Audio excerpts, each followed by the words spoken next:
نبی رحمت شفیع امت صلی اللہ علیہ وسلم ارشاد فرماتے ہیں اربع من کن فیہ کان منافقا خالصا، یعنی چار عادتیں، چار باتیں جس شخص میں ہوں گی وہ شخص خالص منافق ہوگا، یعنی پکا منافق ہوگا۔ ومن كان فيه خصلة منهن كانت فيه خصلة من النفاق حتى يدعها، اور جس کے اندر ان چار باتوں میں سے کوئی ایک بات ہوگی، ایک عادت ہوگی، تو اس کے اندر منافقت کی ایک نشانی ہوگی، ایک صفت، ایک عادت ہوگی، یہاں تک کہ اس بات کو، اس عادت کو وہ چھوڑ دے۔ وہ چار باتیں کیا ہیں؟ اس سے پہلے یہ سمجھ لیں کہ ایک منافق وہ ہوتا ہے کہ جس کا عقیدہ خراب ہوتا ہے، نظریہ خراب ہوتا ہے، وہ اعتقاد غلط رکھتا ہے۔ جو عقیدہ نظریہ ایک مسلمان کا ہونا چاہیے اس کے برخلاف نظریہ اور عقیدہ رکھتا ہے، ایسے منافق کو منافق اعتقادی بولتے ہیں، جس کے اعتقاد کے اندر، عقیدے کے اندر غلطی اور خلاف اسلام کا پایا جائے تو یہ ایسا شخص جو ہے وہ عقیدے کے اعتبار سے منافق کہلاتا ہے۔ دوسرا جو منافق ہوتا ہے اس کو منافق عملی بولتے ہیں، یعنی نظریہ ٹھیک ہے، اس کا عقیدہ ٹھیک ہے، لیکن اس کے عمل کے اندر ایسی باتیں پائی جا رہی ہیں کہ جو اسلامی تعلیمات کے خلاف ہیں۔ حضور کریم صلی اللہ علیہ وسلم کی جو تعلیم ہے، نبی پاک صلی اللہ علیہ وسلم کا جو طریقہ کار ہے اس کے خلاف ہے، تو ایسے شخص کو منافق عملی کہا جاتا ہے۔ قرآن و سنت میں ایسے لوگوں کی بہت ساری عادتیں بیان کی گئی ہیں، ان میں سے یہ چار باتیں بھی نبی پاک صلی اللہ علیہ وسلم نے بیان کی ہیں، وہ ہمیں غور کرنا چاہیے کہ وہ کیا ہے، کہ کہیں ہمارے اندر تو ان میں سے کوئی بات نہیں پائی جا رہی۔ سب سے پہلی بات، حضور نبی پاک صلی اللہ علیہ وسلم نے ارشاد فرمایا کہ پہلی چیز کہ اذا حدث کذب، جب گفتگو کرے، اذا حدث کذب، جب بات چیت کرے جھوٹ بولے، گفتگو کے دوران جھوٹ بولے تو یہ جھوٹ بولنا اس کو حدیث میں منافقت کی نشانی قرار دیا گیا۔ حضور نبی پاک صلی اللہ تعالی علیہ وآلہ وسلم خود تو اس قدر سچے تھے، ایسے صادق تھے کہ وہ منافقین اور وہ مشرکین کہ جو نبی پاک صلی اللہ علیہ وسلم پر ایمان لانے کے لیے تیار نہیں تھے، نبی پاک صلی اللہ علیہ وسلم کو جھٹلاتے تھے، اس کے باوجود نبی پاک صلی اللہ تعالی علیہ وآلہ وسلم کو وہ صادق کہا کرتے کہ آپ سچے ہیں، آپ جو کہیں گے سچ ہے۔ حتیٰ کہ جب حضور پاک صلی اللہ علیہ وسلم نے اسلام کی دعوت کا آغاز کیا تو آپ نے جو صفا کی پہاڑی ہے اس کے اوپر آپ کھڑے ہوئے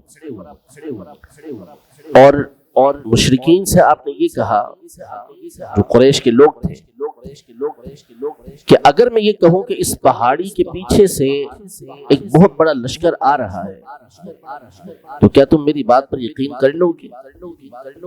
تو انہوں نے کہا کہ بالکل یقین کر لیں گے، اس لیے کہ ہم نے آپ کو کبھی جھوٹ بولتے دیکھا ہی نہیں۔ یعنی ایسے بدترین معاشرے کے اندر، ایسے بدترین لوگوں میں کہ جہاں پر جھوٹ عام تھا، وہاں بھی نبی پاک صلی اللہ علیہ وسلم کی زبان اقدس پر کبھی جھوٹ نہیں آیا۔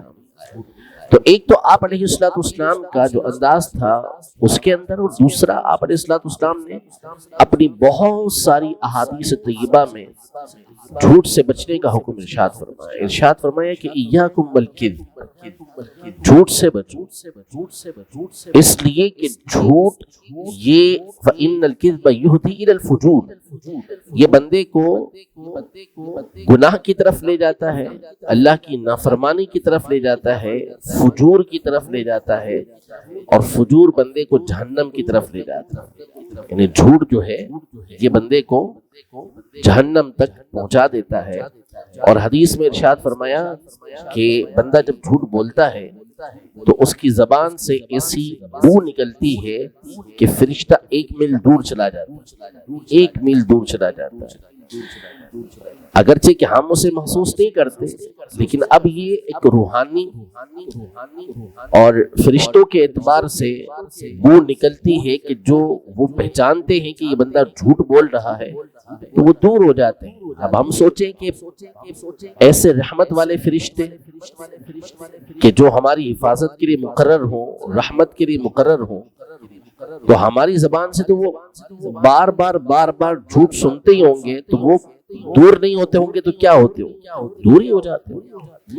تو نبی پاک صلی اللہ علیہ وسلم نے خاص طور پر پہلی نشانی یہ بیان کی کہ جو منافق عملی ہے، جس کے اندر نفاق پایا جاتا ہے، عملی نفاق پایا جاتا ہے، اس کی پہلی نشانی بیان فرمائی کہ وہ کہ جب بات کرے جھوٹ بولے۔ یہ ارشاد فرمایا کہ بندہ اس وقت تک کامل مومن نہیں ہوتا جب تک کہ مذاق میں بھی جھوٹ بولنا نہ چھوڑ۔ بہت دفعہ ایسا ہوتا ہے کہ لوگ مذاق کرتے ہیں اور جب ان سے کہا جاتا ہے کہ تم نے جھوٹ بولا ہے تو ہمیں مذاق کر رہا تھا۔ تو یہ یاد رہے کہ مذاق میں بھی جھوٹ ہے، مذاق اور مزاح۔ ہم عام طور پہ مزاح تو کم ہی کرتے ہیں، مذاق تو کم کرتے ہیں۔ ہمارے یہاں مذاق کیا نہیں جاتا، مذاق اڑایا جاتا ہے۔ مذاق اڑانا الگ چیز ہوتی ہے، مذاق کرنا الگ چیز ہوتی ہے۔ جو مزاح کیا جاتا ہے اس میں بھی شرعی اعتبار سے یہ ضروری ہوتا ہے کہ وہاں آپ جھوٹ نہیں بولیں، سچ بولیں۔ نبی پاک صلی اللہ علیہ وسلم سے چند باتیں اس طرح کی ثابت ہیں۔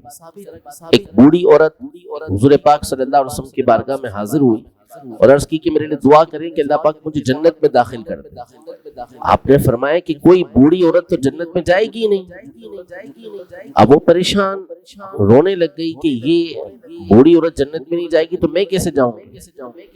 تو نبی پاک صلی اللہ علیہ وسلم نے فرمایا جو بھی جنت میں جائے گا اللہ پاک اس کو جوان کر دے گا، جوان کر کے اس کو جنت کے اندر داخل کرے گا۔ اب اس سے مزاح کیا نبی پاک صلی اللہ علیہ وسلم نے، لیکن اس کے اندر کوئی جھوٹ نہیں تھا۔ یہ نہیں کہا جیسے ہم لوگ کہتے ہیں کہ میں مذاق کر رہا تھا جھوٹ بولتے ہوئے، یہ نہیں۔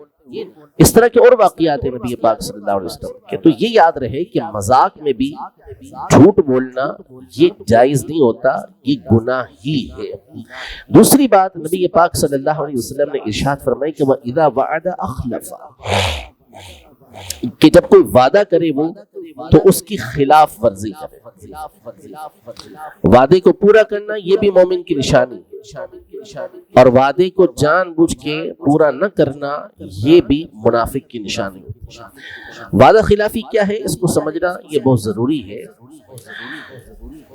یہ جو حدیث میں فرمایا کہ وَإِذَا وَعَدَ أَخْلَفَ، اس کا مطلب یہ ہوتا ہے کہ جب ہم کسی سے کوئی بات کا ارادہ کرتے ہیں اور اس سے وعدہ کرتے ہیں کہ میں اس طرح کروں گا یا میں اس طرح نہیں کروں گا، یا میں تمہاری دعوت کے اندر آؤں گا یا فلاں جگہ پر نہیں آؤں گا یا فلاں جگہ نہیں جاؤں گا، جب بندہ یہ گفتگو کر رہا ہو اس وقت اس کے دل میں ارادہ کیا ہے۔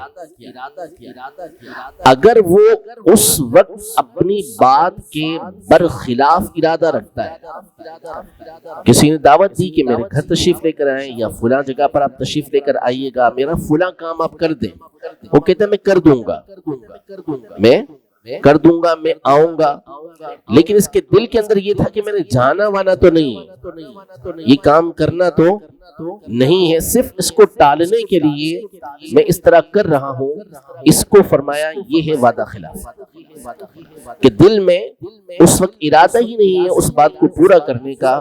ہاں اگر کسی نے وعدہ کیا اور اس وقت پکی نیت تھی اس کی کہ میں نے یہ کام کرنا ہی کرنا ہے، اس کو جو بول رہا ہوں اس پہ پورا اتروں گا، لیکن کسی مجبوری کی بنیاد پر وہ کام نہیں ہو سکا تو پھر اس صورت میں اس کو وعدہ خلافی نہیں کرتا۔ لیکن اگر بات کرتے ہوئے آپ کی نیت اس کے خلاف تھی کہ میں نے ایسا نہیں کرنا، پھر اتفاق سے آپ نے اس کو پورا بھی کر دیا کہ میں آؤں گا، دل میں یہ نیت تھی کہ نہیں آؤں گا، پھر آپ چلے بھی گئے، آپ پھر بھی گناہگار ہیں۔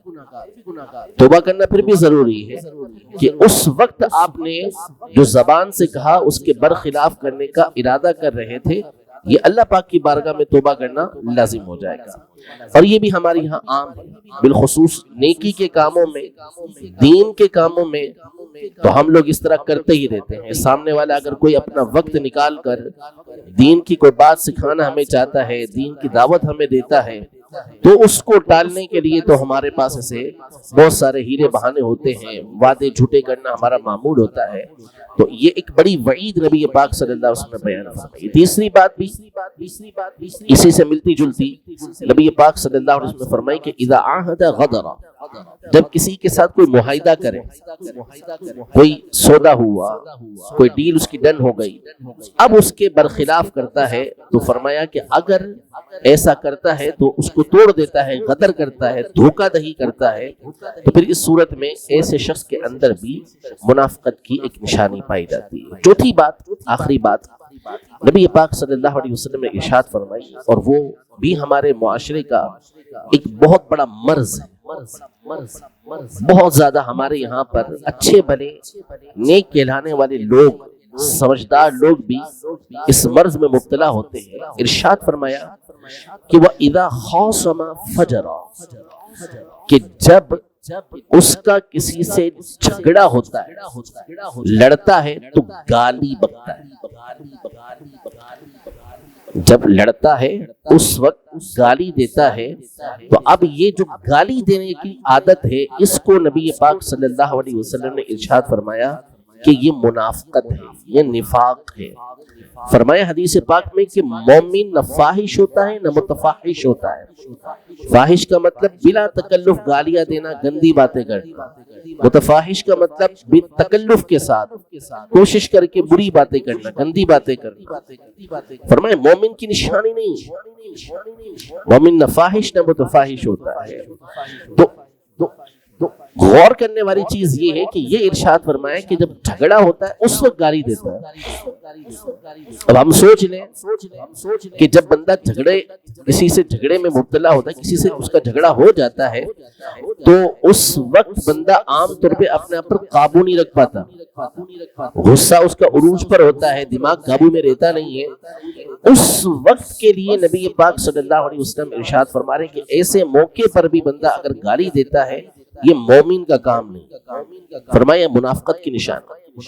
تو اب ہم ذرا اپنے معمولات جو ہیں اس کا جائزہ لیں، تو ہمارا تو یعنی بہت سارے لوگوں کا یہ معمول ہوتا ہے کہ بات بے بات، ہنسی مذاق میں ان کے منہ سے گندی گالیاں نکل رہی ہوتی، ماں بہن کی گالیاں دے رہے ہوتے ہیں، طرح طرح کی وہ گالیاں دے رہے ہوتے ہیں۔ تو سوچیں کہ جب جھگڑے کے دوران نبی پاک صلی اللہ علیہ وسلم یہ ارشاد فرما رہے ہیں کہ جھگڑے کے دوران گالی دے تو اس کے اندر منافقت کی نشانی پائی جاتی ہے، تو جو بندہ بغیر جھگڑے کے اس طرح کے معاملات کرتا ہو اس کے لیے وعیدیں کیسی؟